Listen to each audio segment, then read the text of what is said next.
Have you ever felt like someone is secretly rooting for your downfall, planning things behind your back, hoping you'll fail, disappear, or break under pressure? Like there's a silent plot moving in the shadows. And for some reason, life starts getting heavier, darker, and more confusing than ever. If you've ever felt this, you're not alone. And it's not just life being unfair. What if I told you there's a deeper, invisible reality at work? What if the very moment when others are planning evil against you is the exact moment when God begins to shift heaven's armies in your favor? You see, throughout Scripture and in countless lives today, there's one truth that never fails. When people plan evil, God plans redemption.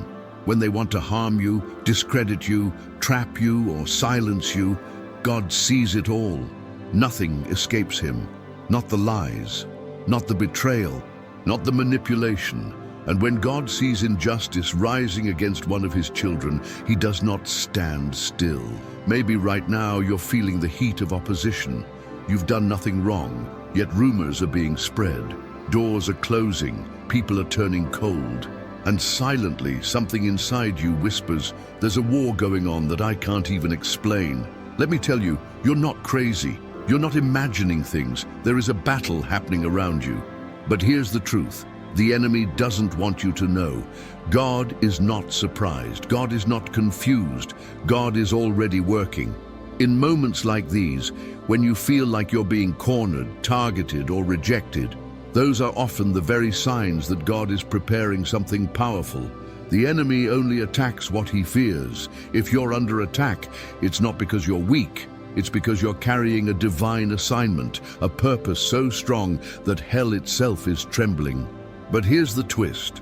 The people plotting against you, the situations that seem like setbacks, the silence that feels unbearable, all of it may be part of a bigger plan, a divine orchestration so perfect, so intentional, that even what was meant to destroy you is now being rerouted to elevate you. Think about Joseph, betrayed, sold, imprisoned, but none of that stopped what God had planned. In fact, those attacks became the very path to the palace, not despite the evil, but through it. The same God who turned betrayal into promotion is the same God who sees you now. He sees the lies, he hears the gossip, he knows the pain you don't speak about. And his response? It's not always to remove the storm. Sometimes it's to position you in the middle of the storm so he can reveal his glory to everyone watching. You may not realize it, but heaven has already declared war on what was sent to break you. There are battles you'll never have to fight, because God is already dismantling the trap. And that's why what feels like rejection may actually be protection. What looks like silence may be God moving in ways you can't see yet. So, if you've been feeling overwhelmed, if you've been wondering, why is this happening to me? If you've noticed that the attacks have increased and your peace has started to fade, that may be the clearest signal that you're on the verge of a breakthrough so massive, so divine, that the enemy had no other option but to try and stop you before you see it. If any part of this is speaking directly to your heart, I want to hear from you. Drop a comment below and tell me. Have you ever felt like someone was working against you, but somehow God turned it around? Your story might encourage someone else who's going through the same battle right now. And if you believe that God is already working behind the scenes in your life, hit that like button so this message reaches more people who need it. Subscribe to the channel and turn on the notifications, because every week there's a new word here that could be exactly what your spirit is waiting for. This isn't just a video, it's part of something bigger, a movement of faith, restoration, and divine clarity. And now that you're here, you're part of it too. There are moments in life when, without warning, everything begins to feel heavier. People start drifting away, opportunities close, the light in your days begins to dim, and even the things that once gave you peace now feel strangely unsettling. You try to put your finger on it, but something deep inside you whispers that a shadow is hovering over your life. It's not just sadness, it's not just fatigue, it's a weight that seems to come from nowhere, and yet it presses hard on your soul. And here's the unsettling question. What if it's not just a feeling? What if there truly is something unseen happening in the spiritual realm around you? You see, there's a truth many ignore until it's too late. When you're on the verge of stepping into divine purpose, darkness doesn't stay quiet. It rises, it reacts, it resists. And often it doesn't come with thunder or flames. It moves subtly, through disappointments, through silence, through people you trusted, and even through your own thoughts. Throughout Scripture, we see this pattern clearly. Just before breakthrough comes pressure. Before the Red Sea split, there was fear and pursuit. Before Joseph reached the palace, he was betrayed and imprisoned. Before Jesus resurrected, there was a tomb and total silence. Darkness almost always surrounds destiny. And if you're feeling that heaviness now, if the shadows seem to be closing in, could it be that you're not being buried, but planted? Because what looks like isolation might actually be preparation. And what feels like abandonment may be God pulling you back, not to punish you, but to position you. But let's be honest, it doesn't feel that way. It feels like you're under attack, like something is trying to suffocate the faith inside you. You pray, and heaven seems quiet. You hope, but discouragement answers back louder. And in that silence, in that pressure, the enemy loves to whisper lies. You're alone. You're forgotten. Nothing's changing. You're losing. But let me tell you something powerful. The silence is not the absence of God. Sometimes silence is the sound of God at work behind the scenes, shielding you, rerouting things, closing doors that would destroy you, and building up strength in your spirit that you'll need for what's coming next. And yes, you may feel surrounded, but you are never outnumbered. You are not in the dark because God left you. You're in the dark because He is developing something in you that light alone could never produce. Some seasons are hidden on purpose, because God knows what's coming against you, even when you don't. He knows who is smiling in your face, but praying for your downfall in secret. He knows what traps were set, and He also knows how to cancel every single one of them, without you even realizing the battle that just passed. This is the part where your trust is tested. Will you believe God even when you can't see Him? Will you hold on when everything tells you to let go? The Bible says in Psalm 91, "He who dwells in the secret place of the Most High shall abide under the shadow of the Almighty."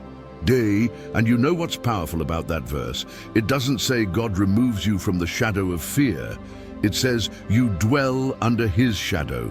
That means His presence covers you, even when you're surrounded by darkness.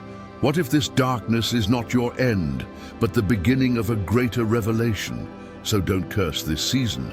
Don't fear the silence. Don't run from the shadow. God does His best work in hidden places, and now I want to hear from you. Have you ever felt this darkness closing in right before something powerful happened in your life? If so, comment below and say, "God is working in my shadow," or simply write, "I trust Him even in the dark." Your comment might encourage someone who's about to give up but needs this word to hold on. And if this message spoke to your soul, let me know down below. Have you ever wondered how many things were set up to destroy you but never even got close? How many conversations happened about you in secret rooms? How many schemes were written with your name on them? How many people smiled in your face but held knives behind their backs, yet somehow none of it prospered?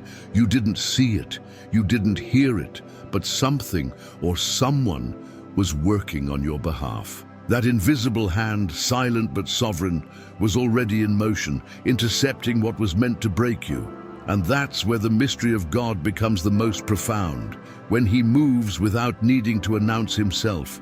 This is where most people miss it. We assume God is only present when there's fire from heaven, when miracles happen in broad daylight, when the Red Sea parts in front of thousands. But more often than not, God works quietly, strategically. He blocks attacks that you'll never even know existed. You walk through a day thinking it was just another Tuesday, while in the spiritual realm, angels were dismantling what the enemy had carefully designed to dismantle you. You slept peacefully while God rerouted the curse. You took a detour and avoided a disaster you didn't even know was waiting. The enemy is a planner. He is intentional. He studies weakness, looks for open doors, uses timing, fatigue, and emotional wounds to launch his attacks. But what gives us hope is that God is always 10 steps ahead. Always. Even when the plan against you seems clever, calculated, and perfectly executed, God already sabotaged its success before it reached your space. That's why the weapons formed, but they didn't prosper. That's why the slander didn't stick.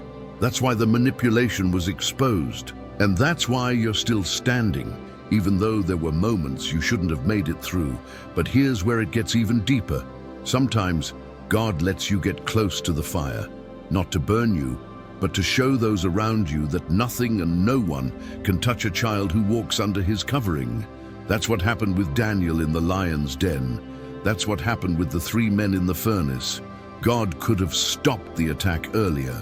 He could have silenced the accusers or changed the king's mind, but he didn't. Why? Because some victories need to be public, not for your ego, but for his glory. There are moments when God's protection is not about keeping you away from the battle. It's about walking with you into it and showing everyone watching that even in the presence of enemies, you are untouchable. Not because of who you are, but because of who walks beside you. And that's the danger for the enemy. He plans as if God doesn't exist. He forgets that every time he plots, God is present. He forgets that God is the God of divine reversals. What was supposed to be your trap becomes your testimony. What was meant to end you becomes the door that lifts you higher. It's the same pattern over and over again, and yet hell never learns. Think about it. How many times did you almost fall apart? How many nights did you cry yourself to sleep, not knowing that God had already sent an answer before the tears even reached the pillow? How many times did you feel rejection, only to discover later that God was protecting you from something or someone that didn't deserve your presence in the first place? But God rarely explains his protection while it's happening. And that's the tension we live in, trusting what we cannot trace. Believing there's a shield over us, even when we can't feel it. Holding on to the truth that just because we didn't see the danger doesn't mean it wasn't there. Just because it didn't reach you doesn't mean it wasn't real. It means God blocked it, silently, powerfully, without applause. That's where faith becomes real. When you learn to thank God for the battles you never fought, for the heartbreaks you never experienced, for the lies that never surfaced. You don't know their names. You never heard the rumors. You were never invited to the conversations, but they happened, and they failed because God was in the room even when you weren't, because his hand moved before the enemy could finish writing the first sentence of the attack. Because every plan has a limit, and the limit is God's authority. So maybe today you feel surrounded again. Maybe the pressure is rising. Maybe you're sensing tension, opposition, silence.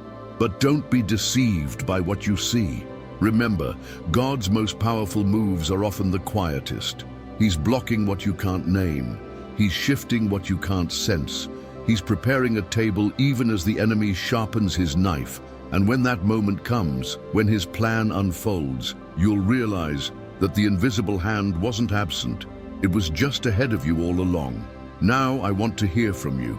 If you've ever looked back at your life and realized, I should have fallen there, but I didn't, I want you to write in the comments, God blocked it. Or even better, share one time you later understood that God was shielding you without you even knowing.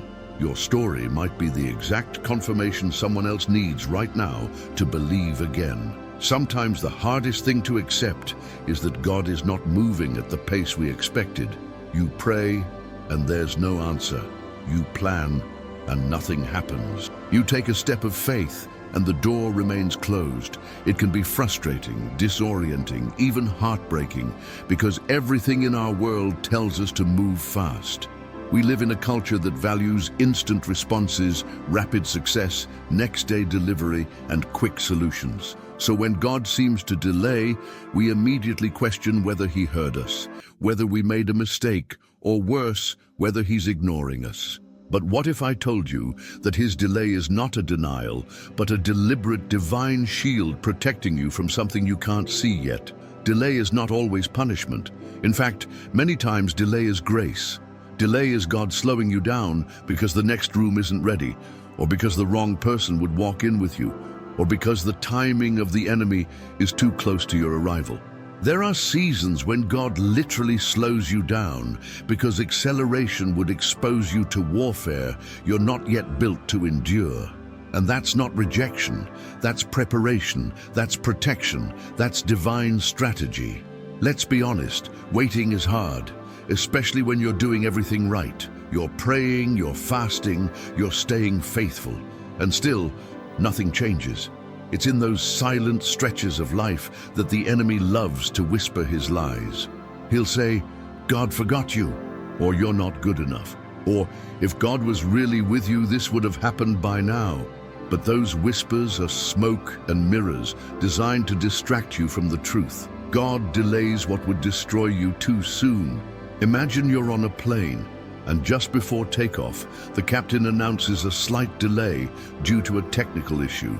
You feel frustrated, you have somewhere to be, but what you don't see is the part of the engine that needed to be recalibrated to avoid a mid-air crisis. That delay saved your life. You weren't aware of the danger because it was never allowed to reach you.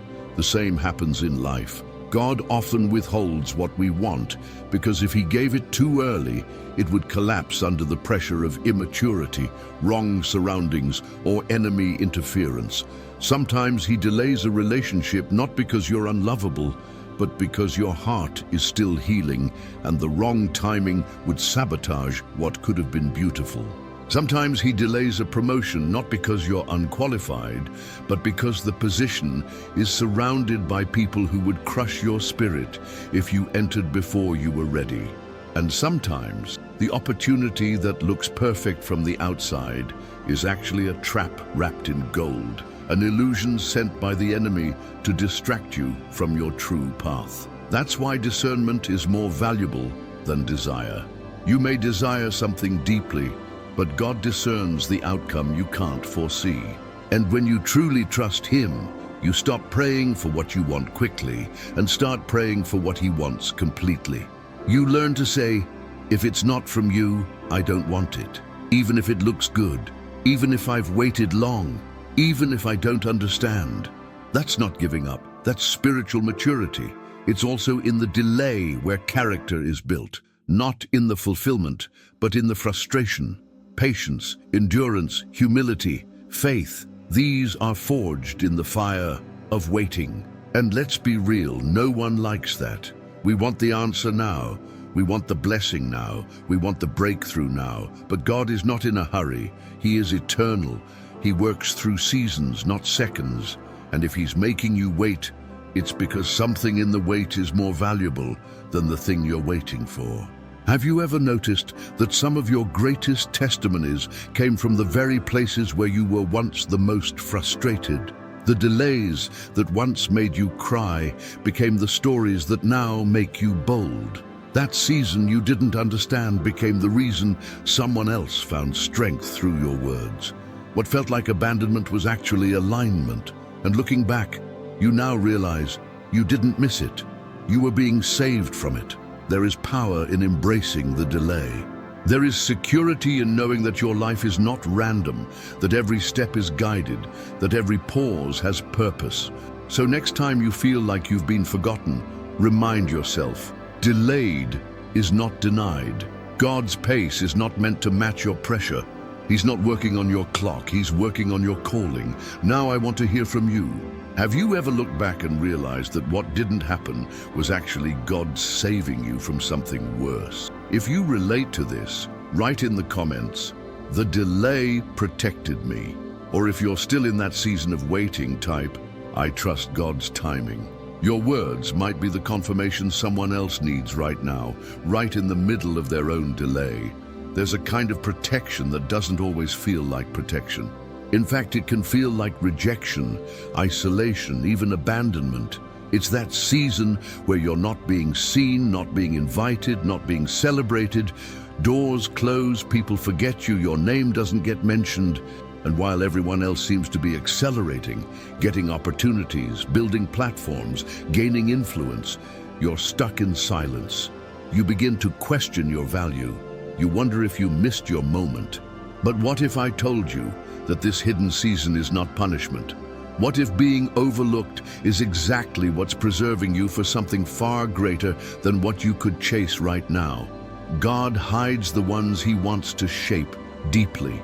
Before he exposes you to the world, he often withdraws you from the noise, not to diminish you, but to develop you, because what you build in private is what will sustain you in public. And if he allowed you to be seen too soon, admired too soon, elevated too soon, you might be celebrated by people who are only clapping for your potential, not your foundation. And what good is public applause if you're still privately bleeding? There is power in being hidden, but it's a hard power to embrace, especially when your heart longs for movement.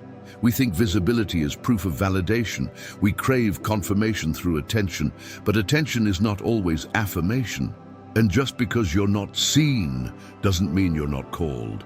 In fact, many of God's greatest callings are forged in the shadows, far from the spotlight, far from the stage. David was anointed king while still a shepherd. Nobody saw him. Nobody picked him. He wasn't even invited to the selection. But God saw him in the field, faithful, hidden, unnoticed. And when the time was right, God brought him from obscurity into destiny without needing man's permission. That's what hiding does. It silences the noise so you can hear God clearly. It protects you from premature exposure, because not every opportunity is an open door. Some are traps disguised as platforms. Some connections are distractions dressed as destiny. And if you're not deeply rooted in who you are and whose you are, the wrong invitation can pull you away from everything God is trying to build in you. Sometimes God hides you to heal you, to strip off the identity you built around applause, around affirmation, around approval. Because if your confidence is built on people's attention, it will collapse the moment they turn their eyes away. But if it's built on God's presence, then no amount of silence can steal your purpose. You don't need the crowd to know who you are. You just need the Creator to whisper that He's still with you. The hidden place is where clarity is born. It's where vision gets refined. It's where motives are tested. In the hidden place, God exposes what fame would have hidden. He shows you the areas that need surrender, the wounds that need healing, the mindsets that need renewing. And you'll never realize how deeply you needed that process until you stand on the other side and thank Him for not letting you skip it. In a world obsessed with visibility, hiding feels like failure. But in God's kingdom, hiding is preparation. Just because the algorithm didn't find you doesn't mean God forgot you. Just because your name isn't trending doesn't mean your impact is small. Some of the loudest voices in the Spirit are the quietest in the world. And maybe, just maybe, you're not being delayed. You're being protected from a version of success that would have crushed you. Because there's a kind of success that destroys more than it builds. There's a kind of influence that corrupts faster than it blesses. And if you're not prepared, the very thing you prayed for can become the thing that pulls you away from the one who gave it. God doesn't rush what He wants to last. He takes His time with masterpieces. He hides them. He works on them layer by layer.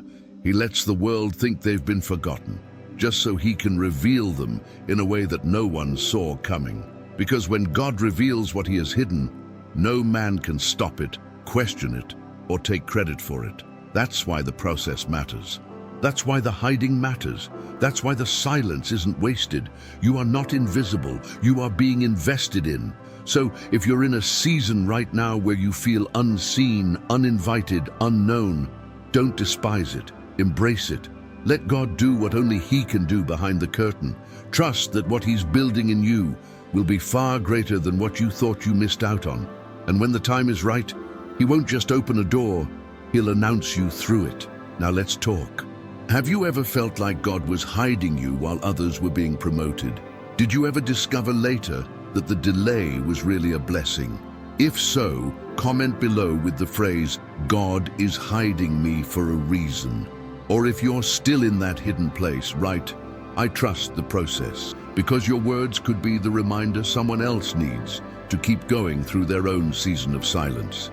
It's one thing to be attacked by enemies, but it's something entirely different to be betrayed by the people closest to you, the ones you trusted, the ones you never imagined would turn their backs on you. That kind of pain cuts deeper because it's personal. It's not just what they did, it's who did it. And if you've ever been in that place where someone you loved, helped, or stood beside suddenly decided you were disposable, then you understand the kind of emotional weight that betrayal carries. That's exactly where Joseph found himself. Not betrayed by strangers, but by his own blood, his own brothers. They didn't just walk away, they plotted his downfall. And not just in a moment of anger, they calmly, deliberately, coldly decided to destroy his future. But what they didn't know, what Joseph couldn't have seen at that moment, was that their betrayal would become the bridge to his destiny. Sometimes what looks like the end of your story is actually the beginning of the most divine part. Joseph's life didn't fall apart in that pit. It began there. It was there, in the silence, in the rejection, in the confusion, that God's greater plan started unfolding. Because when man plots evil, God always holds the pen, and the pen of heaven writes redemption even through the pages of betrayal. Joseph didn't know that the pit would lead to the palace. All he had was a dream and a broken heart. And isn't that what many of us are left with? A glimpse of what God promised and the pain of what just happened. There's something sacred about that space between promise and pain. That in between. It's where you decide if you'll let the wound define you or if you'll let it refine you. And Joseph chose to trust, not because he understood, but because he held on to something bigger than his circumstances. He chose to walk through betrayal without bitterness. He chose to serve in prison as if he were already in the palace. And that posture of faith, that decision to remain faithful even when nothing made sense, is what positioned him for the very thing his brothers tried to prevent. There's a strange irony in betrayal. The ones who try to stop you often end up pushing you toward the very place they wanted to keep you from. Joseph didn't climb toward power. He was thrown into it by a series of events that seemed like chaos, but were orchestrated with divine precision, and that's what God does. He takes what was meant for evil and doesn't just cancel it, he transforms it.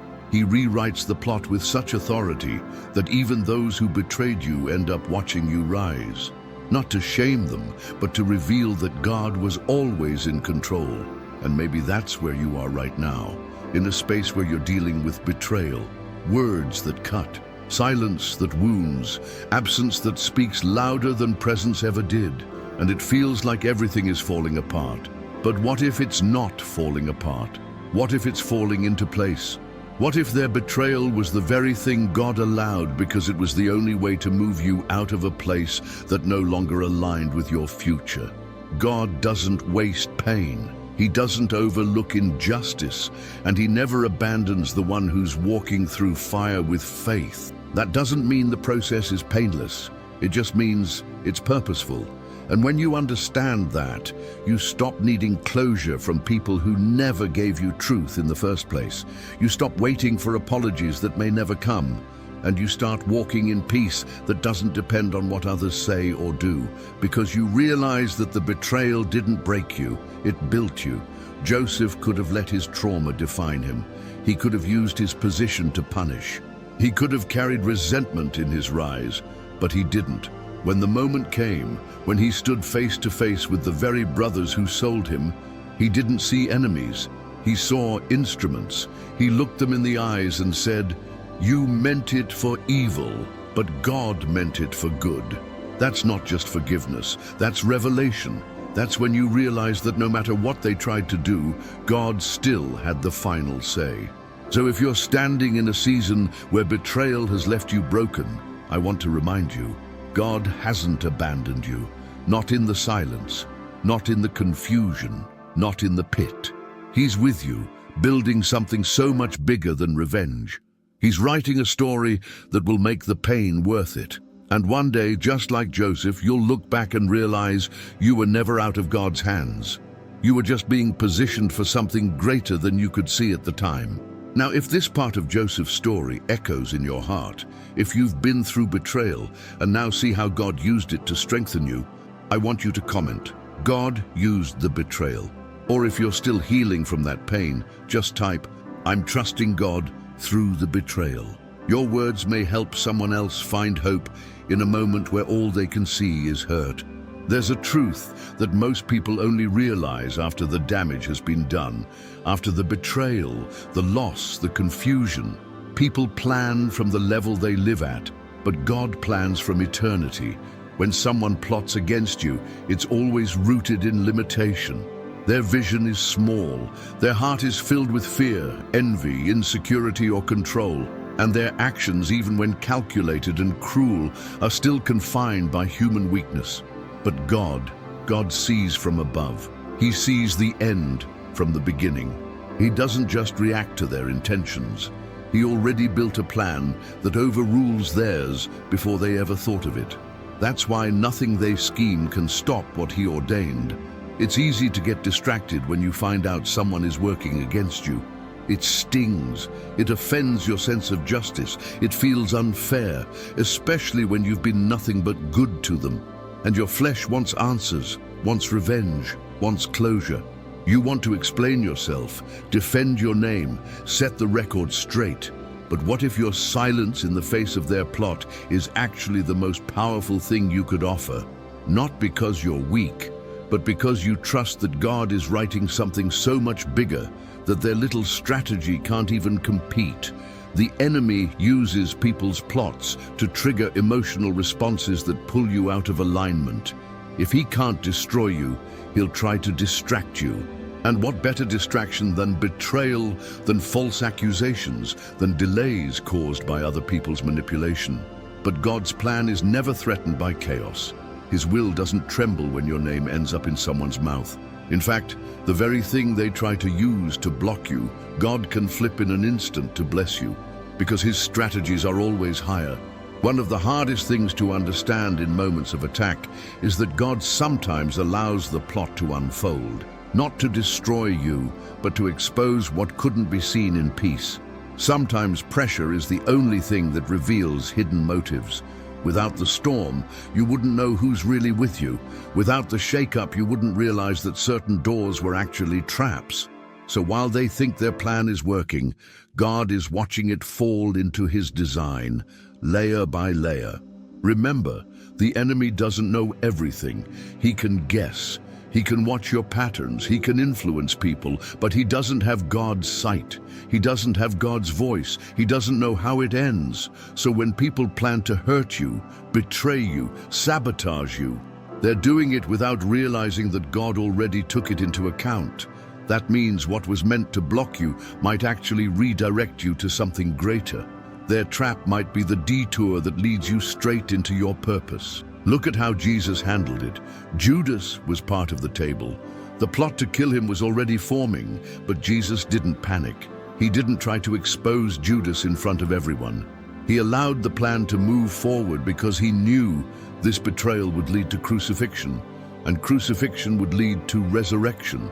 Sometimes the cross you're carrying is connected to the crown God is preparing.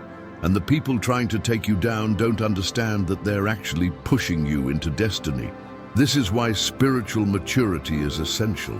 You can't respond to spiritual warfare with emotional weapons. You can't fight back with the same tools the world uses: anger, revenge, manipulation. That's not how elevation happens. God lifts those who keep their hearts clean. He advances those who stay focused. And sometimes, the greatest proof that you're rising is when you no longer feel the need to respond to what was meant to pull you down. So what do you do when people plot? You pause. You pray. You step back and ask God, what's really happening here? What are you protecting me from? What are you exposing? Because not every closed door is a curse. Not every betrayal is a breakdown. Sometimes it's a setup, and sometimes God lets people talk because their own words will be the rope they use to disqualify themselves from the next season of your life. He's not just defending you behind the scenes, he's promoting you through the process. He's aligning new connections, preparing unexpected opportunities, and unlocking resources you never imagined. While they plot, he plans. While they whisper, he builds. While they dig a hole, he carves out a throne. And that's why peace is your weapon. Peace in the middle of the plot is not weakness. It's a declaration. It says, I know who holds my future. It says, I'm not afraid of this battle because it was already won. And it keeps you rooted when everything else around you is trying to shake your confidence. So let me ask you, have you ever experienced this? A moment where you realized someone was working against you, but God's plan still prevailed? Have you ever looked back and thought, if that didn't happen, I wouldn't be where I am today? If that's you, I want you to drop a comment below that says, God's plan is higher. And done, or if you're in the middle of something right now and you're trusting that he's working behind the scenes, right, while they plot, God plans. Your voice matters more than you know. It might just be the confirmation someone else needs to stay steady in their own fight. There's something deeply uncomfortable about being stripped of your illusions, about realizing that people you once trusted, depended on, even loved, were never really with you, only around you. It's not always obvious at first. Sometimes it takes pressure, silence, or the threat of elevation for hearts to be exposed. But one thing is certain. Before God elevates you, he reveals what can't go with you. Because divine promotion isn't just about reaching a new level. It's about being surrounded by the right people when you get there. And sometimes the ones who clap the loudest in your valley are the same ones who'll sabotage you on the mountain.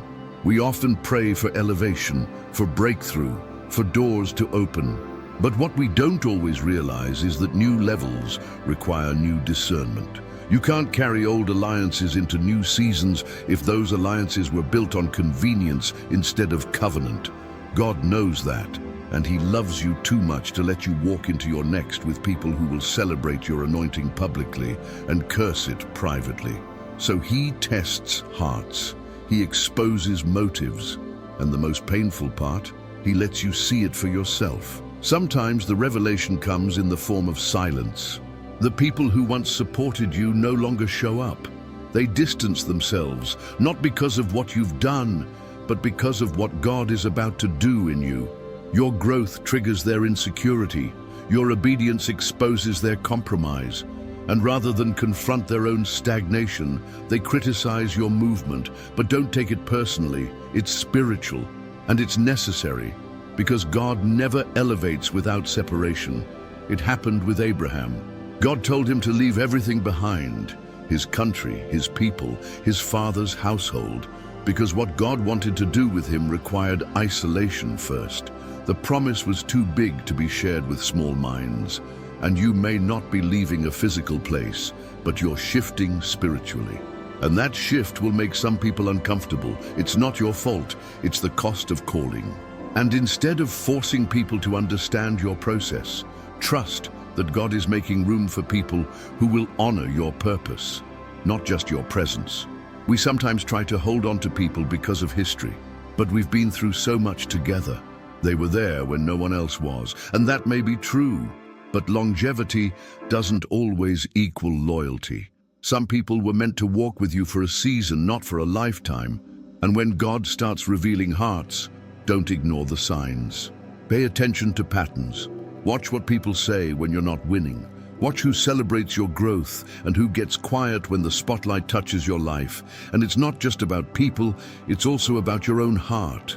Before God elevates, he doesn't just reveal others to you. He reveals you to yourself. He'll show you the jealousy still lingering, the pride trying to take root, the insecurity hiding behind performance. Because the weight of where you're going requires internal stability. It requires humility, clarity, and character. And he would rather deal with the cracks now than let them collapse you later. This process is not punishment, it's refinement. And it's how God protects his investment. You are carrying something sacred, Your influence, your gift, your voice, these aren't random. They are strategic tools in God's hand, and He won't let you waste them in the wrong environments. So if it feels like people are falling away, if it feels like doors are closing, if relationships are shifting, don't panic, don't chase. Let it happen. God's not subtracting, He's making space. And here's where it gets real. Sometimes God will even allow betrayal to do the revealing, because some masks won't fall until the lights get brighter. Some people can pretend to support you as long as you're not a threat, but the moment God begins to elevate you, their true heart shows. And that exposure is a gift. It may hurt, but it saves you from bigger pain down the road. Imagine reaching the palace only to find out your greatest enemy is sitting at your table, pretending to be your friend. God loves you too much to let that happen. This is where your discernment must become stronger than your desire for connection. You must learn to ask God not just for open doors, but for eyes to see who belongs behind them. Ask Him for wisdom to release what no longer aligns. Ask Him for peace when people leave, because every person who walks away makes space for someone who was assigned, not just attracted. Assignment is greater than attention. So if you're in a season right now where things are shifting and it feels like people are disappearing, pause and ask yourself, what if this is God protecting me from relationships that can't survive my next level? What if this pain is pruning? What if this loneliness is sacred? What if God is clearing the atmosphere so that when He does elevate me, I'm not surrounded by hidden enemies disguised as friends? Now I want to hear your heart. Have you ever walked through a season where God revealed the true intentions of someone close to you before taking you into something greater? If you've been there, drop a comment saying, God revealed the heart. Or if you're still in that moment of revelation, type, I trust God with the people around me. Your story could help someone else recognize that this painful shift isn't personal, it's preparation. There's a moment in every journey of faith where heaven seems quiet. You pray and there's no answer. You cry and there's no response. You ask, you knock, you seek, and yet all you hear is silence. It's confusing, it's painful, and honestly it can feel cruel, because when you need God the most, you expect Him to speak the loudest. But instead, you're met with stillness, no sign, no confirmation, just waiting. And the longer it stretches, the more questions arise. Did I do something wrong? Did He change His mind about me? Is He even listening? But silence is not abandonment. Silence is not punishment. Silence is not absence. In fact, some of the most profound work God does in your life happens in silence. It's the season where He's not speaking externally because He's doing surgery internally. It's when He wants to move you from needing constant reassurance to walking in unshakable trust. Because if your faith depends on a feeling, it's fragile. But when it rests on the certainty of who He is, it becomes unbreakable. Think about Jesus right after He was baptized and declared by the Father, "This is my beloved Son, in whom I am well pleased." He was led into the wilderness, not into a crowd, not into celebration, into isolation, into silence. For 40 days He heard nothing. No angels appeared with instructions, no divine interventions, just the enemy, tempting, testing, whispering doubt. That's what silence does. It gives the enemy a chance to question what God already confirmed. It becomes a battlefield between what you know and what you feel. And in those moments, what you cling to will determine what you become. You have to understand that when God is silent, He is not inactive. He is not distant. He is not indifferent. He is, in fact, deeply involved. He's orchestrating, refining, preparing, blocking, rearranging. But because you can't see it, your mind starts to play tricks on you. The enemy feeds your fears. Your emotions echo your worst insecurities. And if you're not careful, you'll interpret God's silence as rejection when it's really redirection. There are things God hides in silence because they can't be rushed. Character takes time to develop. Wisdom takes time to deepen. Some promises aren't denied, they're just maturing.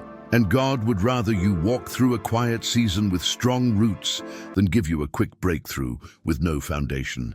The silence isn't a delay, it's a classroom. And every silent moment teaches you something noise never could.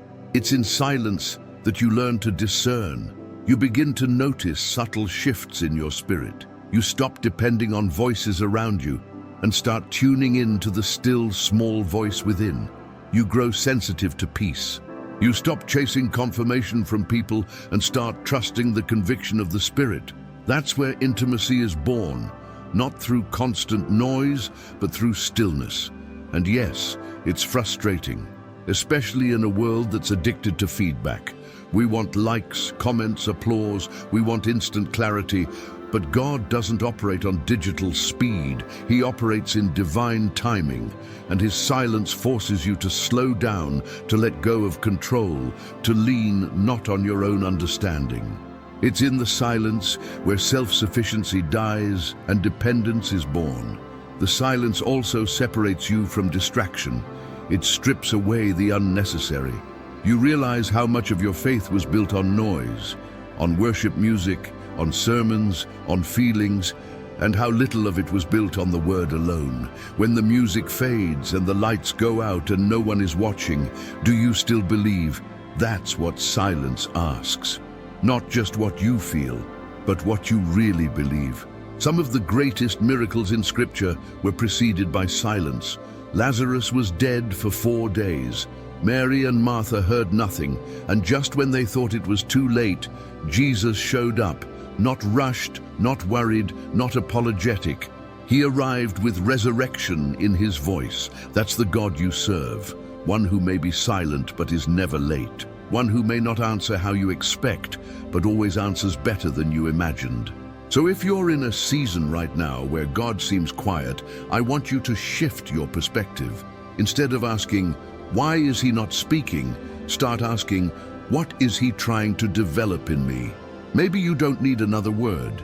You need to trust the last one He gave. Maybe this silence is not a void, but a sacred space where faith is forged, where roots go deep, where transformation begins. And let me tell you this, when God finally does speak again, it will make sense.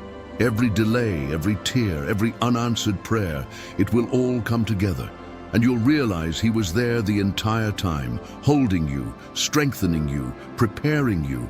And when He reveals what He's been building in silence, it will be worth every quiet night. If you've ever walked through that kind of season, where God felt distant but later revealed He was closer than ever, I want you to comment, "God was working in the silence." And if you're still in that space now, write, "I trust Him even when He's quiet." Your words may be the light someone else needs in their own silent storm. Not every battle is loud. Not every war comes with warning. Sometimes the most violent spiritual storms are the ones that never reach your front door. Not because they weren't real, but because God intercepted them before they touched you. There are countless wars you've never seen, simply because heaven fought them for you in silence. And if you ever feel like you've made it through seasons without knowing how, if you've ever looked back and wondered why you didn't break, why you didn't collapse under pressure, why things didn't go as wrong as they could have, it's probably because there was a war you never saw, and God already won it before you even knew it started. We live in a world that celebrates the visible victories, the ones you can post, share, talk about. But the most powerful victories are the ones no one knows about, the kind that happen in the unseen, in the spirit, behind closed doors, in boardrooms you were never invited to, in conversations you never heard, in demonic assignments you'll never be aware of, because God stepped in. God said no. God said, "Not this one, not today, not my child." The reality is, the enemy studies you. He watches your patterns, your wounds, your rhythms. He waits for exhaustion. He targets your vulnerability. He waits until you're isolated, discouraged, distracted. Then he crafts attacks not just to harm, but to derail your destiny. But what he doesn't account for is the covering that surrounds you, the prayers your grandmother prayed, the word you received years ago, the angels assigned to your name, the power of God's promise over your life that acts like a shield. And while the enemy was plotting, heaven was preparing. There are moments when you feel the pressure, but not the source. You sense something shifting, something heavy in the atmosphere, but nothing visible seems to explain it. That's spiritual warfare. That's the invisible battlefield. And sometimes God allows you to feel the pressure without the full weight of the war, just to remind you to stay alert, just to stir up your spirit again, to remind you that this is not just life, it's legacy, it's purpose, it's eternity moving through time. And you are in the middle of it. Some of the things you've overcome weren't about you at all. They were about who's coming after you. They were about your children, your future, your bloodline. The enemy wasn't just trying to destroy you. He was trying to corrupt what would come through you, because he knows that if you ever fully step into your calling, you won't just be healed. You'll heal others. You won't just break the chains. You'll become a key for others still bound. That's why the attack felt so personal. That's why the warfare didn't make sense, because you're carrying more than you know. And the most dangerous thing for darkness is a believer who knows who they are, who walks with authority, who doesn't panic when the pressure rises, who doesn't crumble at the first sign of resistance, because they've seen too much, they've survived too much. They know that just because there's tension, it doesn't mean there's defeat. They've learned that the pressure is often a sign that something is being birthed, not buried. You have to understand this. There are angels that moved on your behalf while you were asleep. There are attacks that were cancelled because of a whisper from God. There were people who tried to curse your name but couldn't finish their sentence because heaven interrupted. That's not exaggeration. That's protection. That's covenant. That's the hand of God operating in realms your eyes can't see. But that's also why the enemy fights to keep you ignorant. Because if you don't know there's a war, you won't pray. If you don't know you're being targeted, you won't walk in authority. If you think every setback is just coincidence, you'll stay passive instead of stepping into the power God gave you.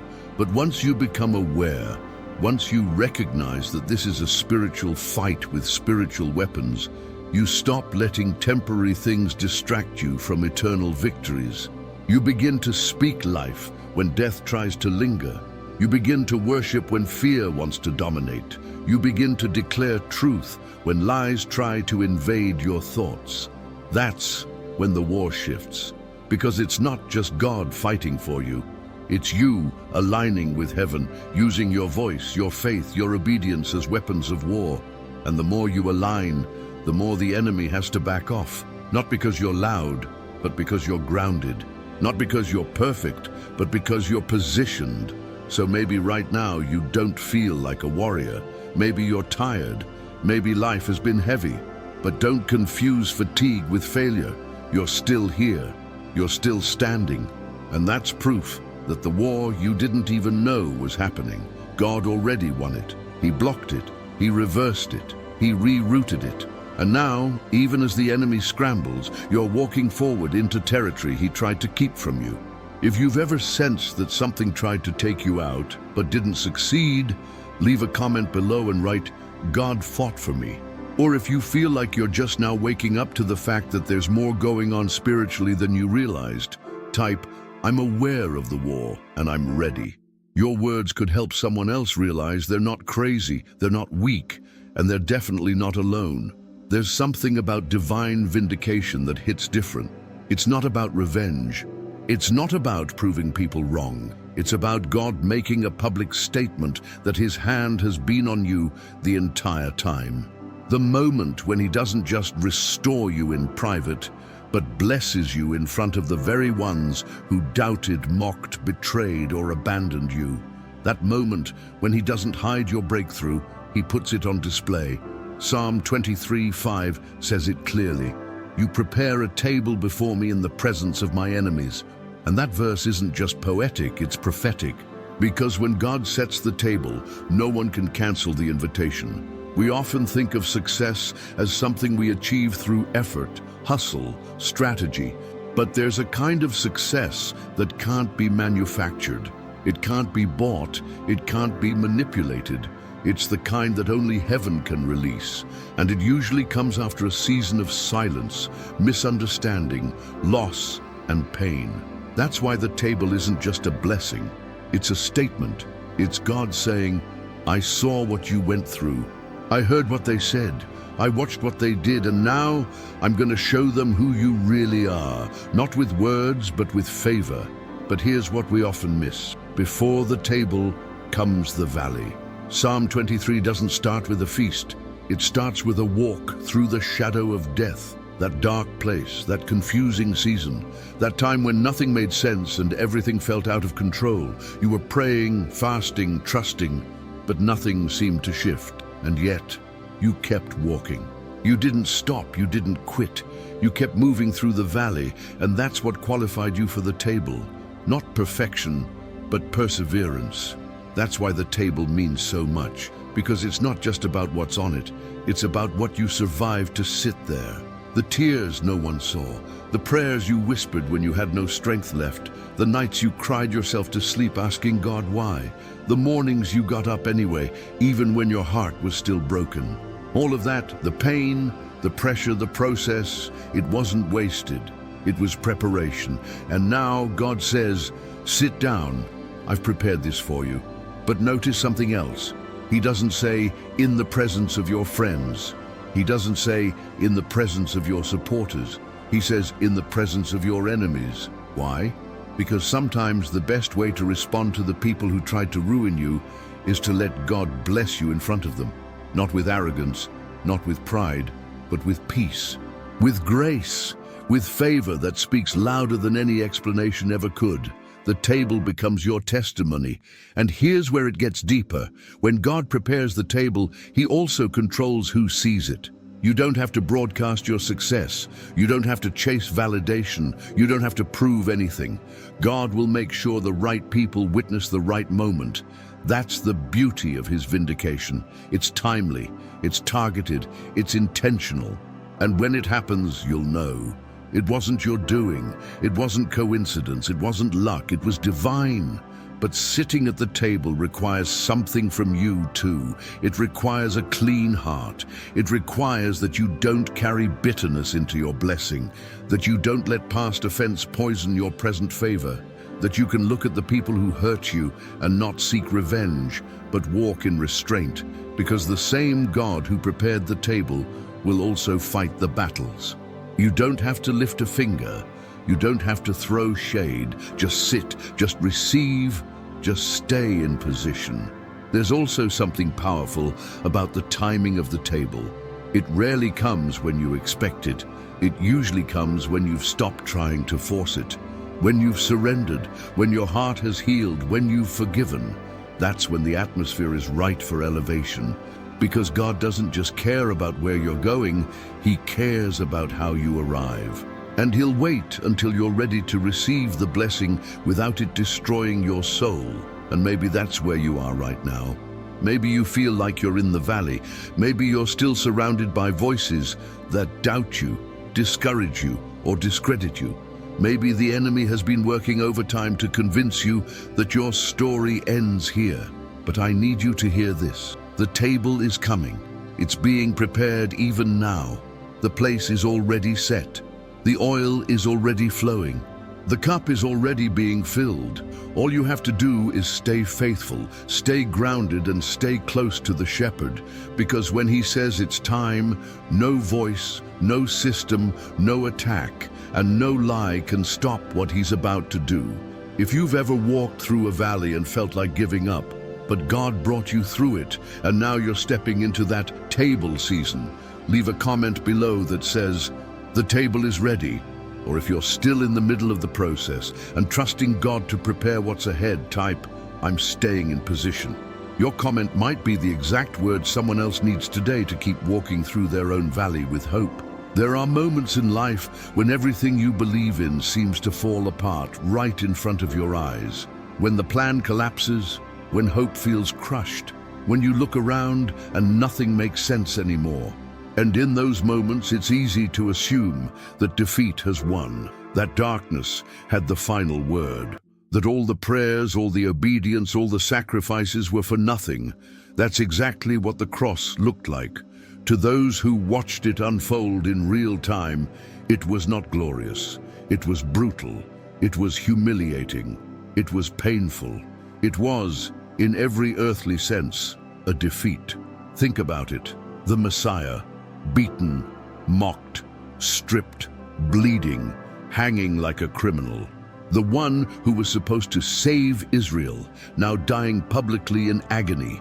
To the disciples, this wasn't just the death of a man, it was the death of everything they thought was coming. It was the unraveling of the story they had given their lives to. This wasn't how victory was supposed to look. This wasn't the ending they imagined, and so they ran. They hid, they wept. Because when all you see is the cross, you can't yet understand the crown. But what looked like defeat was actually divine strategy. What looked like a tragic end was the beginning of resurrection power, because the cross wasn't a loss. It was the greatest win in history, disguised in the most painful form. And that's something we all need to remember in our own journeys. Sometimes God's greatest moves come wrapped in moments that feel like failure. Sometimes what looks like the worst thing that ever happened to you will end up becoming the very foundation of your purpose. Because God doesn't see endings the way we do. We see crucifixion. He sees resurrection. We see pain. He sees purpose. We see betrayal. He sees repositioning. And if we're not careful, we will walk away from situations that were never meant to destroy us, but to launch us into something greater.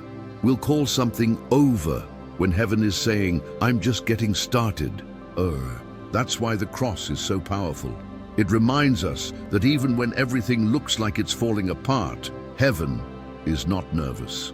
The silence of God on Friday did not mean he had lost control. It meant he was letting the process play out, knowing exactly what was coming next. And sometimes you just have to sit in the tension of that, when God doesn't stop the pain, but he promises to redeem it. When he doesn't spare you from the cross, but he uses the cross to crown you. Maybe you've walked through something lately that shook you to the core. Maybe it wasn't physical crucifixion, but it was a death of another kind. The death of a dream, the collapse of a relationship, the loss of identity. And it feels like defeat. It feels final. But I want to tell you this with everything in me. Don't walk away from the cross too soon. Don't let the darkness of Friday make you forget that Sunday is coming, because God does his deepest work in the shadows. He allows things to break so that he can rebuild them stronger. He allows things to end so that he can resurrect them in a way that no one saw coming. Jesus didn't skip the cross. He could have. He had the power to call down legions of angels. He could have stopped the pain at any moment. But he endured it, not because he was weak, but because he was focused on the promise. He knew the suffering had a purpose. He knew that what looked like defeat would soon shake the foundations of hell. And that's what we're called to remember when we're going through our own painful seasons, not to interpret them by what we feel in the moment, but by what God is doing beyond what we can see. Sometimes, the greatest confirmations of your calling come through the cross, not the stage, not the spotlight, not the open door, but the place where everything hurts, where everything is quiet, where people walk away, where your strength runs out, and still you don't quit, you don't curse, you don't give up, you trust, you surrender, you stay. And when you do that, something shifts in the atmosphere, because the enemy thinks he's won. He thinks the pain will break you. He thinks the delay will frustrate you into disobedience. But what he doesn't realize is that the cross always leads to an empty tomb, that every nail driven into you is being used to anchor something in the spirit, that your suffering isn't in vain, it's sacred. And one day soon, what looks like death is going to rise with power.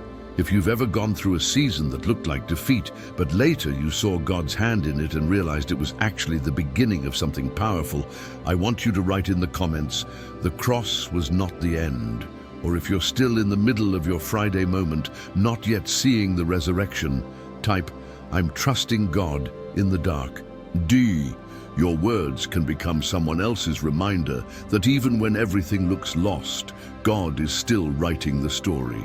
There are times when we ask God for protection, and we expect Him to answer with comfort, with clarity, and with open doors that lead us straight into peace. But what do you do when His protection feels like rejection?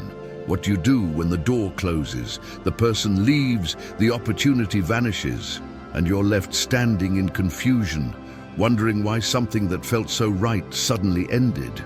That's the paradox of divine protection. It doesn't always come wrapped in peace. Sometimes it comes wrapped in pain, because what you're calling loss, God is calling rescue.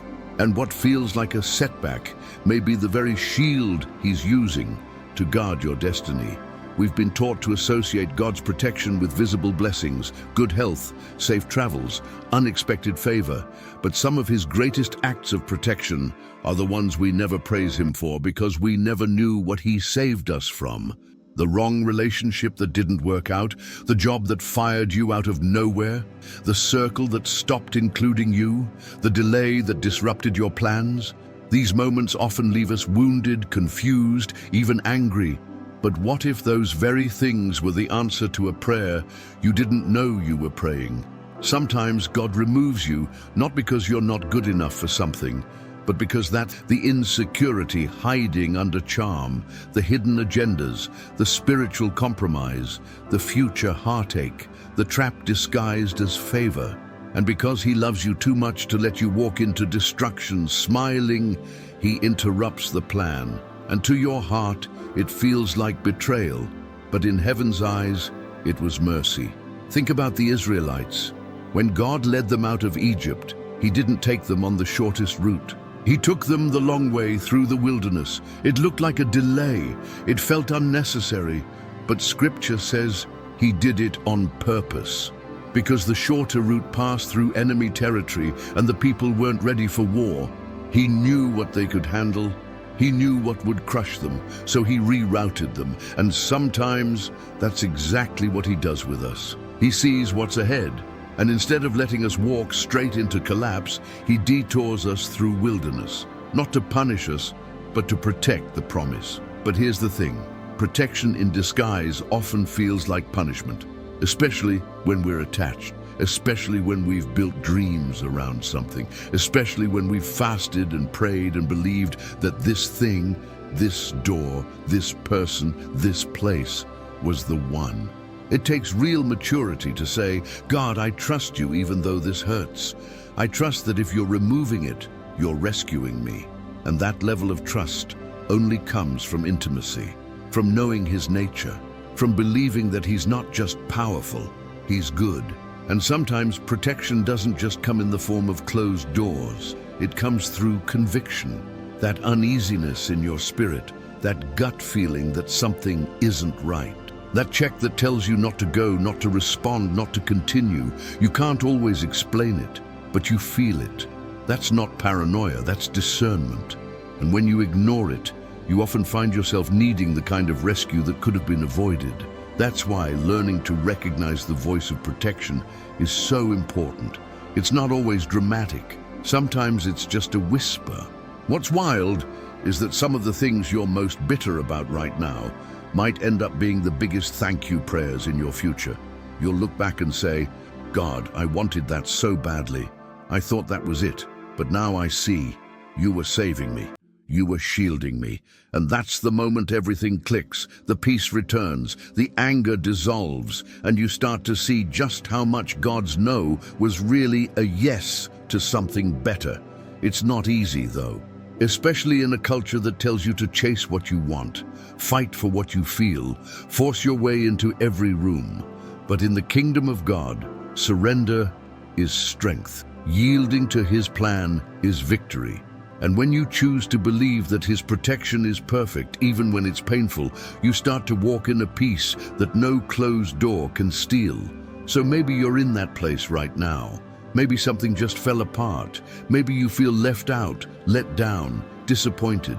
And maybe you're tempted to blame yourself, to spiral in self-doubt, to chase after what walked away. But I need you to pause and ask yourself, What if this is protection? What if the silence is safety? What if the no is sacred? If you've ever looked back and realized that what you thought was rejection turned out to be protection, leave a comment below that says, "God saved me and I didn't even know it." Or if you're still in the middle of the confusion, trying to understand what just ended, write, "I choose to trust the protection I can't see." Because your faith in this moment could be the encouragement someone else needs, not to chase the wrong thing one more time. There are seasons where everything feels like it's being stripped away. Your comfort, your stability, your rhythm, even your clarity. You wake up each day not knowing what's next. Things you once depended on no longer work. People you once leaned on are now silent or distant. Plans fall apart, and prayers seem to echo back without response. And in those moments, the enemy rushes in with lies, whispering that this is a sign you failed, that you must have missed God, that maybe you're being punished. But what if the opposite is true? What if this season isn't about failure at all, but about trust? What if God is testing how deeply you're willing to believe Him when you can't trace Him? Because trust isn't real until it's tested. It's easy to declare that you trust God when your bills are paid, when your relationships are whole, when your health is steady, and your future is unfolding just as you planned. But what happens when all that is shaken? When nothing makes sense? When you have to walk forward without a map, simply holding on to a word He gave you months or years ago? That's when trust stops being a slogan and becomes the substance of your faith. That's where depth is formed. That's where the roots grow. In these moments, God doesn't test you to destroy your confidence. He tests you to develop it. Just like a good teacher doesn't give you a test to punish you, but to prove what you've learned. God brings us into these refining places to strengthen the very core of our relationship with Him. Not just our ability to repeat verses, but our ability to live them. Not just to talk about faith, but to walk by it. And that walk often happens in the dark, on unfamiliar terrain, with nothing but trust lighting the way. Abraham was called the father of faith, not because he had all the answers, but because he obeyed when he had none. God told him to leave everything familiar and follow a voice into the unknown. No destination, no roadmap, just obedience. That's trust. And it's the same kind of trust God is cultivating in you, not because He's cruel, but because He's calling you to a place that requires more than convenience. It requires conviction. It requires character. And those things aren't built in places of comfort. They're built in pressure. It's also important to understand that being tested doesn't mean you're being punished. There's a big difference between testing and condemnation. Condemnation says you failed and you're disqualified. But testing says this is hard, but it's necessary. You're being shaped for more. God never tests to destroy. He tests to reveal, to uncover what's strong and to refine what's still weak. And the beautiful part, even in the test, He doesn't walk away. He doesn't leave the room. He's the kind of teacher who sits beside you during the exam, not giving you the answers, but reminding you that you're not alone. And sometimes the test comes right before the breakthrough. That's what makes it so intense. The pressure increases, the questions multiply, the silence stretches longer than you expected, and it's easy to think something's gone wrong. But often, that's the indicator that you're closer than you think. The enemy always fights hardest near the edge of a shift. That's why warfare gets louder before the promise manifests. That's why doubt creeps in when destiny is near. Because if the enemy can get you to quit in the test, he can delay what God was about to release. But if you hold on, if you push through the questions, the fatigue, the silence, something begins to shift. You start realizing that the test didn't come to take you out. It came to build you up. You look back and see that while you were worried about surviving, God was strengthening your core. He was teaching you to stand when nothing else could hold you. He was stripping you of dependency on outcomes, timelines, and feelings, and anchoring you in truth. And that kind of trust becomes immovable. It becomes the foundation for the next season of your life. This is also why comparison is so dangerous during times of testing. It's easy to look around and see others flourishing, posting wins, walking through open doors while you're still in the fire. But don't let that distract you. Your journey is customized. Your test is tailored. And what God is building in you right now might take longer because it's deeper, it's stronger, it's more significant than you realize. Some assignments require more preparation, some callings require more pressure, and some mantles can only be carried by those who've been trusted through the test. So maybe today, instead of asking, "Why is this happening to me?" you can start asking, "What is God forming in me through this?" Maybe this moment is not a sign that you're off track, but that you're right where you need to be. Maybe what looks like delay is actually development. Maybe what feels like being stuck is actually God securing your foundation for what's next. If you're walking through a season where everything feels uncertain and your faith is being stretched, I want you to comment below, "God is testing my trust, not my worth." Or if you've already walked through that kind of season and seen how God used it to build you stronger, "Right, the test revealed my strength," because your words might be exactly what someone else needs right now to hold on when everything in them wants to give up. There are moments in life when you're hit so hard that everything inside you feels like it's crumbling. You look around and it seems like the enemy succeeded. The pain is undeniable. The betrayal was real. The loss was deeper than words. And what's worse, it wasn't just an accident, it was intentional. Someone meant to harm you. Something was designed to break you. The attack was calculated, and in the natural, it should have worked. You should have collapsed. You should have lost your mind. You should have stayed down. But somehow you're still here, bruised maybe, weary absolutely, but still breathing, still standing, still moving. And the only explanation is this: what was meant to destroy you, God is now using to deliver something far greater in you. This is one of the most powerful truths in the kingdom of God. He doesn't just stop the enemy's plans, he recycles them. He doesn't just prevent the storm, he transforms the storm into strategy. He takes the very thing that was supposed to be your downfall and turns it into the platform where his glory will shine the brightest. That's not just survival. That's divine reversal. That's what Joseph meant when he looked at the same brothers who had sold him into slavery and said, "You meant it for evil, but God meant it for good." What most people miss in that moment is how long it took to get there. Joseph didn't go from the pit to the palace overnight. He went through process, rejection, injustice, years of being misunderstood, forgotten, falsely accused, and yet every step of the way, God was flipping the narrative. He didn't erase the pain, he used it. And that's what he's doing with you. Every tear, every delay, every wound, none of it is wasted. He's building something through it. He's extracting purpose from the pressure, and he's writing a story that will one day silence every lie that ever said you wouldn't make it. Sometimes the very area where the enemy attacks you the most is the area where God plans to use you the most.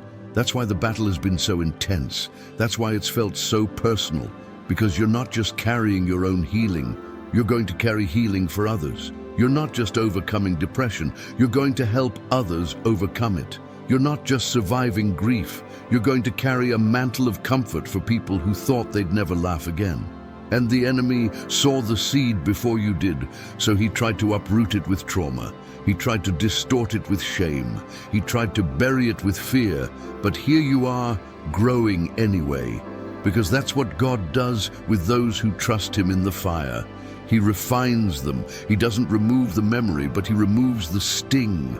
He doesn't always explain the pain, but he transforms the pain into a weapon. Suddenly, your scars become sacred.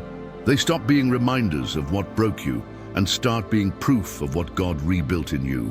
And that's when the enemy loses for good. Not just when you survive, but when you thrive because of what you survived. This is the kind of power that silences rooms. When people who knew what you went through see you smile again. when people who watched you fall realize they can't explain how you got back up. It confuses them because it doesn't make sense in human terms. That kind of resilience isn't natural, it's supernatural. It's what happens when grace grabs hold of a person and refuses to let go. It's what happens when God steps into a mess and declares, "This won't end in defeat." And here's what's wild. Sometimes the enemy is the one who ends up helping to launch your calling without even realizing it. The attack becomes the push. The betrayal becomes the catalyst. The loss creates space for something new to grow. Because in the kingdom, everything that touches your life has to pass through God's hands first. And if He allows it, that means He already has a plan to use it. Not just to restore you, but to elevate you. Not just to heal you, but to make you a healer.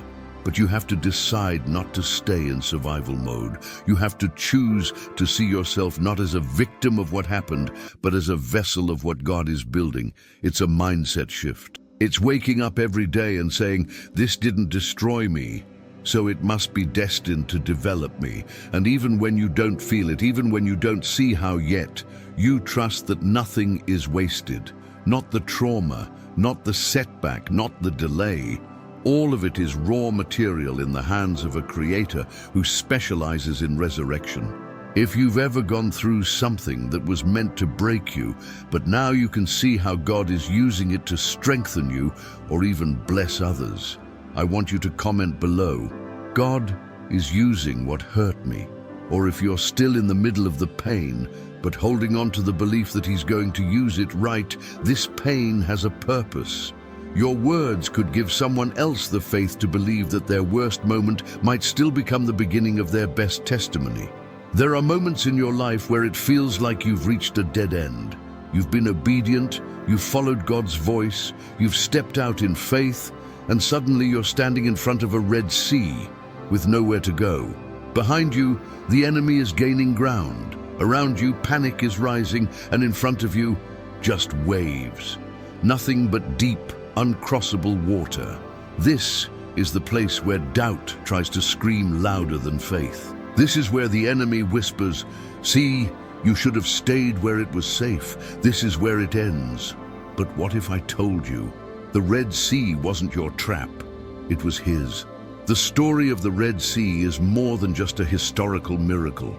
It's a divine strategy that shows how God uses what looks like a setback as a setup. When the Israelites stood before the sea, they didn't realize that the very thing causing them fear was about to become the weapon God would use to destroy what had chased them for generations. What they thought would drown them actually drowned their oppressors. What they thought was blocking their future actually buried their past. And that's the kind of reversal only God can orchestrate. But in the moment, they didn't know that. All they saw was water. All they felt was fear. They began to question everything. Moses, the journey, even God. And let's be honest, we've all been there. We've all had moments where the path of obedience led us to places that felt like betrayal. We did what God said, but the result looked nothing like what we expected. And in that tension, it's easy to assume we took a wrong turn. But what if the pressure is actually proof that you're on the right path? Sometimes God leads you to the Red Sea on purpose. Not to crush you, but to corner the enemy, to pull him in close, to make him think he's winning. And just when he gets confident enough to chase you into the same place God led you, God flips the script. He parts the sea for you and then closes it on the enemy, because what was a path for you was a trap for him. And that's why it's so important not to panic when it feels like you're trapped. Just because you don't see the strategy doesn't mean there isn't one. Just because you don't hear God speaking doesn't mean He's not working. Some of His best victories happen in silence. The enemy is always arrogant. He follows you into places he has no business entering. He thinks that because you're vulnerable, you're also unprotected. He doesn't realize that your obedience is your covering, that your surrender is your shield, that your willingness to follow God, even into uncomfortable places, is the very thing that activates supernatural defense. You may feel surrounded, but heaven is surrounding what's surrounding you. And just like the Egyptians were swallowed up by the sea they thought they'd cross, every force coming against your purpose is about to be swallowed by the very thing they thought would destroy you. There's something incredibly personal about how God does this. He doesn't just defeat the enemy, He does it in front of you. He lets you watch, not out of cruelty, but because He wants to seal the testimony in your memory. He wants you to see the waves cover what once terrified you.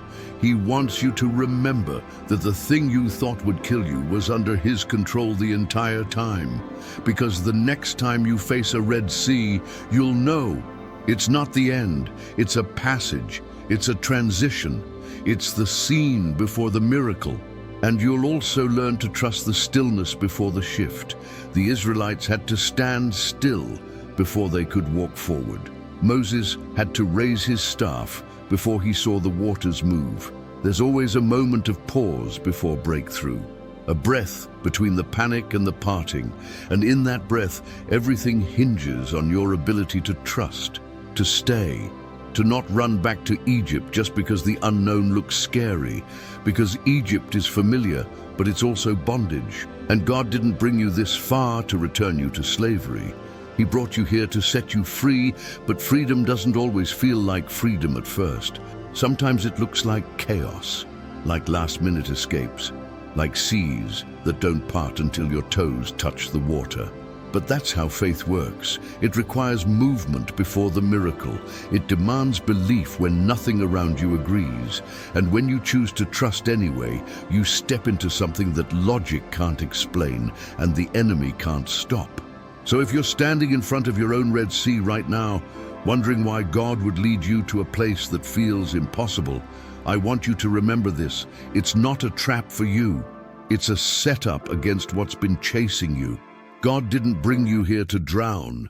He brought you here to finish what your ancestors couldn't, to break what bound your family for years, to silence the voices that told you you'd never get free.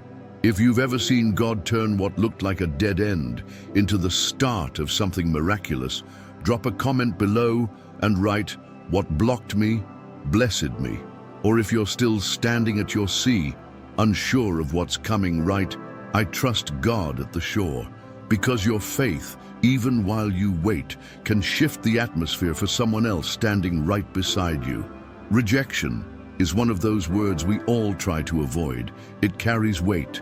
It stings. It lingers longer than most wounds, because it's not just about what happened, it's about what it makes us believe about ourselves. That we weren't good enough, that we weren't wanted, that we failed, that someone else was chosen, and we were overlooked.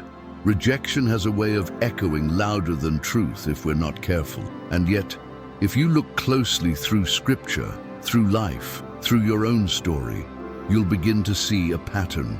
What felt like rejection was often God's redirection. Not punishment, not abandonment, but protection disguised as denial. Think about it. How many times have you looked back at a no and realized later it saved your future? How many moments of heartbreak ended up opening doors you never imagined? How many times did a door slam shut, only to reveal a better one already cracked open, waiting for you to notice? It's strange how divine strategy often travels through the most human of emotions. Because we feel the pain of rejection immediately, but it takes time to recognize the grace behind it. God's plans are not reactive. He doesn't wait until something fails to figure out what to do next. He's already there, ahead of us, writing endings we haven't arrived at. And when He allows rejection, it's never random. It's never to shame you. It's to protect what He's building in you. Sometimes you're too valuable to be accepted into a place that's too small. Sometimes the door doesn't close because you're unworthy, but because the room is unworthy of the anointing you carry. David was rejected by his own family when the prophet came looking for a king. He wasn't even considered, overlooked, not invited. His own father didn't think he was qualified, but God saw him, God chose him, and the oil wouldn't flow until David stood in the room. That's what happens when God calls you. Rejection by man becomes irrelevant. When the anointing has your name on it, no one else can wear it. And what man rejects, God often elevates. Jesus himself was rejected more times than we like to admit, not just at the cross, but throughout his ministry. In his own hometown, they dismissed him. Among his own disciples, one betrayed him, one denied him, and most of them abandoned him in his most painful moment. Yet none of that stopped the resurrection. None of that canceled the assignment. Because rejection may delay your comfort, but it cannot cancel your calling. When God's hand is on you, rejection is simply a reroute, a divine redirection from what would have derailed you. And let's talk about relationships. Sometimes the person who walked away wasn't meant to go where you're going. Sometimes the job that didn't call you back was going to drain you more than it would develop you. Sometimes the friendship that fell apart was masking jealousy, not loyalty.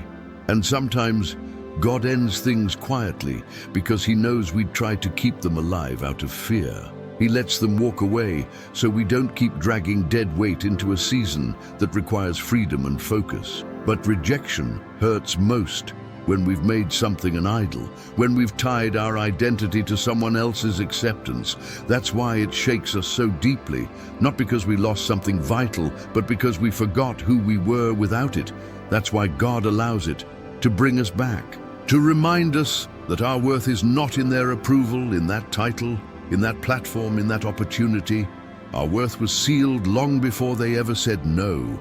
And until we detach from the lie that we are what they said or didn't say, we'll keep bleeding from wounds that were meant to set us free. The moment you stop seeing rejection as loss and start seeing it as divine clarity, everything shifts. You begin to move differently. You stop begging for doors to open. You stop forcing connections that don't flow. You stop rehearsing conversations that already ended. And you start saying things like, if it wasn't for me, I don't want it. You start walking like someone who knows that every closed door was a whisper from heaven saying, this isn't it, keep going, I've got better. And sometimes the better doesn't come right away. That's the hardest part. The space between rejection and revelation can feel like a wilderness, but don't despise the in-between. That's where your heart is purified. That's where your vision becomes clearer. That's where God breaks things off of you that you didn't even know were holding you back. And by the time you arrive at the place you were always meant to be, you'll thank him for every no that once made you cry. So if you've ever experienced a moment where rejection tore something from your hands, only to realize later it was making room for something better, drop a comment below that says, the rejection was redirection. Or if you're still in that space, waiting for the clarity behind the no, write, I trust God's reroute, because your words might be the exact reminder someone else needs to stop seeing rejection as the end and start seeing it as a new beginning. There's a deep ache that comes when you've been holding on to a promise for what feels like too long. The excitement you had at the beginning starts to fade. The fire that once burned with passion turns into a quiet flicker of hope, barely surviving the winds of time, disappointment, and silence. You start to wonder if you really heard God right. You question if the promise was ever meant for you, or if maybe it was just your imagination. Because when the days turn into months and the months turn into years, it's hard to keep believing for something you still haven't seen. But here's what I need you to hear deep in your spirit. God doesn't forget his promise. He doesn't operate on our timeline. He's not confined to human clocks or cultural pressure. When he speaks something over your life, he attaches eternity to it, not urgency. Because his goal isn't to give you something fast, it's to give it to you when you're fully ready to carry it. The promise isn't just about the blessing, it's about the preparation. And sometimes what feels like delay is actually God working in layers you can't see, aligning people, places, resources, and your own character, so that when the promise comes, it doesn't crush you, it crowns you. God made Abraham a promise that he would be the father of many nations. But decades passed before Isaac was born, and even then, more testing came. Joseph had dreams of influence and leadership, but was thrown into a pit, sold into slavery, and imprisoned before stepping into his destiny. David was anointed king while still smelling like sheep. And it took years of hiding in caves and running from Saul before he ever touched the throne. The pattern is undeniable. Promises from God are often followed by long periods of silence, testing, and wilderness, but never abandonment. The problem is, we often measure God's memory by our experience. We think if we've forgotten how the promise felt, maybe He has too. If we've stopped talking about it, maybe He's stopped working on it. But God's silence is not forgetfulness. His delays are not disinterest. He's not like people who change their minds when the process gets complicated. He's consistent, steady, intentional, and when He speaks, it doesn't return void. Heaven doesn't take back what it released, and no matter how much time has passed, His word over your life still stands. The enemy knows this, which is why he attacks your faith, not your future. He knows he can't cancel the promise, so he tries to convince you to let go of it. He sends distractions, he sows doubt, he magnifies the waiting. He uses time as a weapon to wear you down, to make you settle, to make you stop expecting.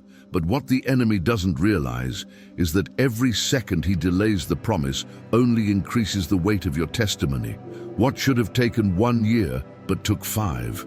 That's not just delay, that's depth. That's endurance, that's faith refined in fire. And faith doesn't always look loud. Sometimes it looks like getting up again quietly, like showing up even when you feel unseen, like whispering prayers when shouting ones used to fill the room, like still believing even when no one's asking anymore. That's the kind of faith that moves God's heart, the kind that holds on to the last thread and still calls it holy, the kind that doesn't need applause to stay faithful. What makes the promise even more powerful is that God sees every sacrifice you've made to keep holding on. He sees the tears you cried in secret, the dreams you put on hold, the things you let go of because you believed something greater was coming. And He honors that. He collects every tear. He records every prayer. Nothing goes unnoticed. You may not get weekly updates from heaven, but you are not forgotten. His timeline may stretch your patience, but it never erases your purpose. Some of the greatest moves of God come when you least expect them, right after you almost gave up. The door you stopped knocking on suddenly opens. The opportunity you thought passed you by circles back, with your name still on it. The person you lost hope for is restored. The healing you stopped praying for begins to manifest. Because God has a habit of fulfilling promises at the exact moment when only He can get the glory. When it's clear that it wasn't your plan, your strength, or your timing, but His. So if you're still holding on to a promise and wondering if it's too late, I want to remind you that God's memory is perfect. He doesn't forget. Not the big promises, not the small whispers, not the ones spoken in church, and not the ones whispered to your heart in your bedroom late at night. If He said it, He meant it. And if He meant it, He will do it. If you're in that waiting season and you needed this reminder today, comment below, God hasn't forgotten me. Or if you've already seen Him fulfill something you waited a long time for, type, the promise was worth the wait. Your words might be the reassurance someone else is desperate to hear right now as they hold on through their own silent season. One of the greatest strategies of the enemy is to get you to waste your strength fighting the wrong battle, to wear you down emotionally, mentally, even spiritually, by getting you to swing your sword in the wrong direction. He doesn't always need to attack you directly, he just needs to distract you. If he can get you offended at the wrong person, bitter at the wrong season, obsessed with the wrong goal, or exhausted by the wrong fight, he can keep you from stepping fully into the battle that actually matters, the one that shapes your destiny. That's why discernment is more vital than ever. Not everything that demands your attention deserves your energy. Not every conflict is worth responding to, and not every open door is an assignment. The enemy is strategic. He studies patterns. He doesn't just show up with chaos. He crafts subtle traps, offense, pride, comparison. These are often the battlegrounds we don't recognize because they feel justified. We think we're defending our honor when we're actually forfeiting our peace. We think we're standing up for what's right, when in reality we're stepping away from what's holy. And in that confusion, we start bleeding strength into battles that were never ours to begin with. Even in the life of Jesus, we see this moment after moment. People tried to bait him into debates, provoke him with traps, manipulate him with praise, and stir division through accusation. But he never reacted. He responded, not to the noise, but to the Father. His eyes were fixed. His spirit was grounded. He knew what his real battle was, and he wasn't about to let emotional distractions pull him away from it. That's the posture we need to carry. Not reactive, but rooted. Not swayed by noise, but grounded in clarity. Because here's the truth, when you fight the wrong battle, even if you win, you still lose. You lose time. You lose peace. You lose focus. You lose momentum. And worst of all, you lose alignment with the voice of God. Fighting the wrong battle makes you vulnerable in the one that matters. It drains the oil from your lamp, so when the real war comes, you're too empty to stand. That's why the enemy loves to keep you in circles, arguing with people who don't understand your calling, proving yourself to those who were never assigned to believe in you, fighting for platforms God never told you to build, or defending titles God never called you to chase. But there's freedom in learning to walk away, not out of weakness, but wisdom. Not every battle is your assignment. Some things are not worth your voice. Some people are not worth your explanation. Some attacks are meant to be ignored, not engaged. Silence can be a strategy. Stillness can be warfare. Obedience can be the greatest weapon in a storm of distraction. And when you realize that peace is a sign of power, not passivity, you stop giving your energy to things that don't carry eternal value. David understood this when he faced Goliath. Before he ever stepped onto the battlefield, his own brother accused him, belittled him, and questioned his motives. That was the first opportunity to fight, but David didn't take the bait. He ignored the distraction and focused on the real battle. And that's why he won. Not just because he had a sling and a stone, but because he knew who the real enemy was. He didn't waste time convincing his brother he was worthy. He knew where his assignment was, and he stepped into it fully, undistracted, undivided, unstoppable. In your own life, the same wisdom applies. There will always be voices trying to provoke you, people who misunderstand you, circumstances that feel urgent but aren't important. Your job is not to respond to everything, it's to discern what's worth responding to. Because peace isn't passive, it's a product of spiritual clarity. It means you're not being pulled in every direction, it means you're moving with purpose, and it means you're protecting your energy for the things that actually advance the kingdom. You have to ask yourself daily, is this my battle? Is this my responsibility? Is this my weight to carry? Because sometimes you're worn out not because you're doing too little, but because you're doing too much of what God never asked you to do.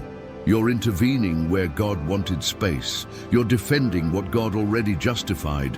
You're explaining when He told you to stay silent. And when that happens, your heart grows tired, your focus blurs, and your spirit starts to leak strength. But when you come back to center, when you anchor your decisions in prayer, when you let the Spirit lead, instead of the pressure around you, something powerful shifts. You stop needing to control outcomes. You stop needing to be right all the time. You stop craving validation. And you start walking in authority, quiet, secure, unbothered by the noise around you, because you know what matters. You know who's behind you. And you know that any battle not marked by His voice is not worth your sword. If you've ever found yourself fighting something that drained you more than it developed you, and later realized it was the wrong battle, write in the comments, "I'm saving my strength for the right fight." Or if you're currently facing something that's trying to pull you out of alignment, and you're choosing peace over reaction, comment, "Not every battle is mine." Your choice to stay focused might be the word someone else needs to avoid a fight they were never meant to enter. There's a kind of victory that doesn't need to be announced. a kind of breakthrough so clear, so visible, so undeniable that even the people who doubted you, disrespected you, or distanced themselves from you can't deny it when it arrives. It's not the type of success that needs defending. It's not loud. It doesn't beg for applause or force recognition. It simply speaks for itself. It carries evidence. And when it shows up, it silences every room where your name was once misunderstood or misused. That's the kind of victory God is preparing for those who didn't quit, for those who stayed when walking away would have been easier, for those who kept believing even when it looked foolish to keep holding on. God doesn't just give you victory, He makes it visible. He prepares the stage not to inflate your pride, but to make His power undeniable. Because some testimonies can't be hidden. Some stories have to be told out loud, not for your sake, but for those watching in secret, those who need proof that faith still works, that obedience still matters, that endurance still leads somewhere. He lets your story unfold publicly, so others can see what He does with people who trust Him in the dark. And that's why it's taken time. That's why the wait has been long. Because what He's preparing for you isn't small. It's the kind of victory that will shift atmospheres. The truth is, some battles aren't just about you. They're about the generations watching behind you. They're about the systems that need breaking, the cycles that need to end, the legacies that need rewriting. And when you win, it won't just be for your healing. It will be for the healing of everyone connected to your story. That's why the warfare has been intense. That's why you felt pressure that makes no sense for someone just going through life. Because the assignment on you is weightier than you imagined. And the victory being built is greater than anything you could have asked for. But this kind of victory isn't rushed. It's refined. It's shaped in hidden places, in silent seasons, in private battles. It's formed when no one is watching, when you're crying in rooms where no one knows, when you're sacrificing with no guarantee of recognition, when you're obeying without applause. That's where real victory is born. Not in the spotlight, but in the surrender. Not in the result, but in the resilience. And when it finally arrives, you'll know it wasn't luck. It wasn't timing. It wasn't talent. It was God. All of it. His hand, His mercy, His plan. And the victory won't be about proving anyone wrong. It won't be about revenge or pride or saying, "I told you so." It will be about peace. The kind of peace that rests in knowing you didn't force anything. You didn't manipulate outcomes. You didn't betray your values to get ahead. You trusted, you stayed, you obeyed.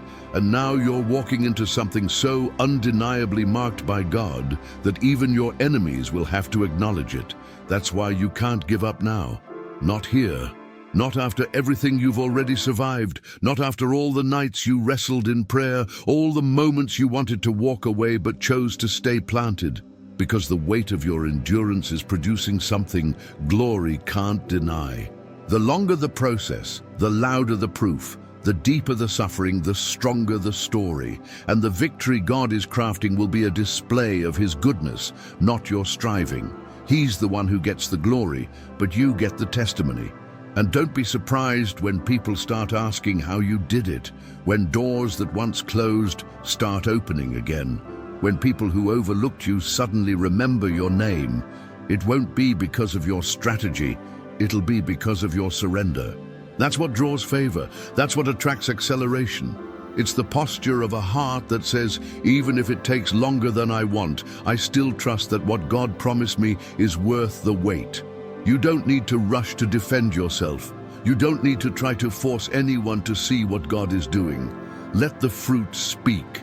Let the outcome be louder than any argument, because when it's God's hand, it shows. And when He elevates you, He does it in such a way that even the people who tried to block you won't be able to explain how it happened. They'll have no choice but to admit, this had to be God. So if you've been holding on, believing for something that hasn't happened yet, if you've been fighting battles in silence and trusting God without needing to be seen, this is your confirmation. The victory is coming, and it will be undeniable. The people who once questioned you will come asking how. The atmosphere around you will shift. What you prayed for will begin to manifest, and not because you're perfect, but because you didn't quit, because you stayed the course, and because God is faithful to finish what He started.